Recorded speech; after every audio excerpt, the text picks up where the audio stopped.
اگر آپ اس پہ غور کریں تو آداب معاشرت کا خلاصہ ہے یہ حدیث۔ آقا کریم نے ارشاد فرمایا اتنی دیر تک کوئی شخص کامل مومن نہیں ہو سکتا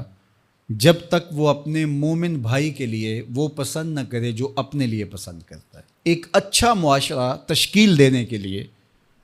آپ کو کوئی رہنما اصول چاہیے گا تو اس سے بہتر آپ کو کوئی اصول نہیں ملے گا۔ اپنے لیے بہرحال بندہ بہتر ہی چاہتا ہے، تو جب وہ اس مزاج میں ڈھل جائے کہ میں اپنے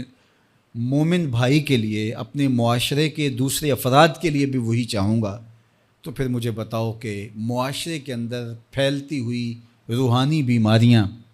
حسد، حقد، بغض، کینہ، نفرت، ایک دوسرے کو نیچا دکھانا، تکبر، رعونت، غرور، یہ ساری چیزیں یہ کہیں آپ کو نظر بھی نہیں آئیں۔ صرف اسی حدیث کو اپنا امام بنا لیا جائے اور اپنا منشور حیات مان لیا جائے۔ محمد بن حنفیہ رضی اللہ تعالیٰ عنہ حضرت علی المرتضیٰ رضی اللہ تعالیٰ عنہ کے فرزند ہیں، لیکن حضرت سیدہ فاطمہ الزہرا سلام اللہ علیہا سے نہیں ہیں، اور حضرت امام حسن رضی اللہ تعالیٰ عنہ حضور علیہ الصلوۃ والسلام کے نواسے، تو بھائی آپس میں، تو دونوں میں کسی معاملے میں شکر رنجی ہو جاتی ہے۔ شکر رنجی جس رنج میں مٹھاس ہو، شکر ہو، میٹھی ناراضگی، کوئی بغض حسد پہ مشتمل ناراضگی نہیں۔ تو حضرت محمد بن حنفیہ ایک دن بیٹھے تو سوچا کہ وہ میرے عمر میں بھی بڑے بھائی ہیں، اور پھر دوسری بات یہ ہے کہ وہ رسول خدا کی بیٹی کے بیٹے ہیں، ان کا یہ اعزاز ہے، بہرحال مجھے تو یہ اعزاز نہیں ہے، پھر جوانان جنت کے سردار بھی ہیں، تو میں ان سے ناراض ہوں، وہ میرے سے ناراض ہیں، تو بات بھی کوئی اتنی خاص نہیں، تو اب دن بھی 3 گزر رہے ہیں، چلو میں ان کو راضی کر لیتا ہوں۔ تو گھر سے نکلے ان کو راضی کرنے کے لیے، تو واپس آ گئے راستے سے، کاغذ لیا اور اس کے اوپر اپنے بھائی کے نام مکتوب لکھا کہ میں آپ کو راضی کرنے کے لیے گھر سے نکلا تھا، لیکن راستے میں مجھے حضور علیہ السلام کا فرمان یاد آیا کہ جب 2 مومن بھائی آپس میں کسی معاملے میں الجھ جائیں، ناراض ہو جائیں، تو جو صلح میں پہل کرے گا وہ جنت میں بھی پہلے جائے گا۔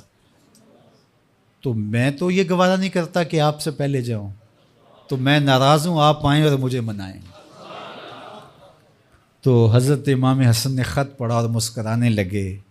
اور آپ تیزی کے ساتھ تشریف لائے اور اپنے بھائی کو کہا اچھا مان جاؤ پھر، تو وہ مننے کے لیے تو پہلے ہی تیار تھے نا۔ تو جب آپ اپنے مومن بھائی کے لیے وہ پسند کریں گے جو اپنے لیے پسند کرتے ہیں، تو پھر زندگی گزارنے کا مزہ آنے لگے گا۔ نفس روکتا ہے یہ چیز میرے پاس ہے اس کے پاس نہ ہو، یہ اعزاز میرے پاس ہے اس کے پاس نہ ہو، اور اس کی ایک اپنی لذت ہے اور وہ مادی لذت ہے، اور ایک ہے باطن کی، روح کی لذت۔ تو روح کی لذت نفس کی لذت سے کہیں زیادہ اور کہیں دیر پا اور کہیں مختلف ہے۔ اس لیے جب آپ قربانی دیتے ہیں، ایثار کرتے ہیں یا کسی کو ترجیح دیتے ہیں، تو اس کی جو روحانی لذت ہے، آپ کو بھوک لگی ہوئی ہے، تو آپ کو ایک روٹی مل گئی ہے، تو آپ کو ایک ایسا شخص نظر آیا جو آپ سے بھی زیادہ بھوکا ہے، اور آپ کسی نمائش کے لیے نہیں، محض اللہ کے رضا کے لیے اس کو روٹی دے کر کے دیکھیں، خود بھوک کاٹ کے دیکھیں،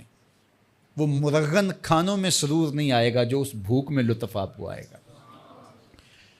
تو حضور علیہ السلام کا یہ فرمان اپنے عمل کا حصہ بنا لیں، اور اپنے بھائیوں سے، جو خونی رشتے سے جڑے ہوئے بھائی ہیں، وہاں سے شروع ہو کر کے پورے معاشرے کے اندر اس کا عملی نفاذ کریں۔ آپ کو اتنا سرور آئے گا اور باطن میں اتنا نور آئے گا، اور اس قدر معاشرے میں خوبصورتی کی بنیاد پڑے گی۔ اور اگر ہم آج اس حدیث کو اپنے لیے خضر راہ بنا لیں تو یہ اس پہ عمل کرنا کوئی مشکل نہیں ہے۔ یہ آپ ابھی سے جب اٹھیں گے تو اپنے ساتھ والے کو ترجیح دے دیں گے کہ پہلے یہ گزر جائے، تو ابھی سے شروع ہو جائے گا یہ کام۔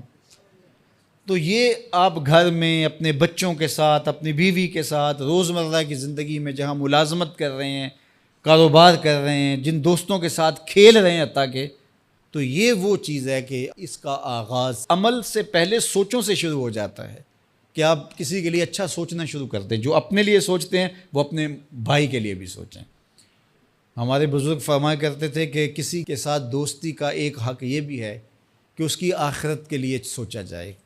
کہ یہ میرا دوست ہے تو دنیا میں میرے ساتھ ہے تو حشر میں بھی جنت میں میرے ساتھ ہو. تو اس کی ہدایت کے لیے اگر نماز نہیں پڑھتا تو اس کو نماز کی طرف لے کر آئیں. اگر اس کے معاملات کے اندر خرابیاں ہیں تو ان کو دور کرنے کی کوشش کریں اور اس کو آہستہ آہستہ اچھائی کا خوگر بنا لیں.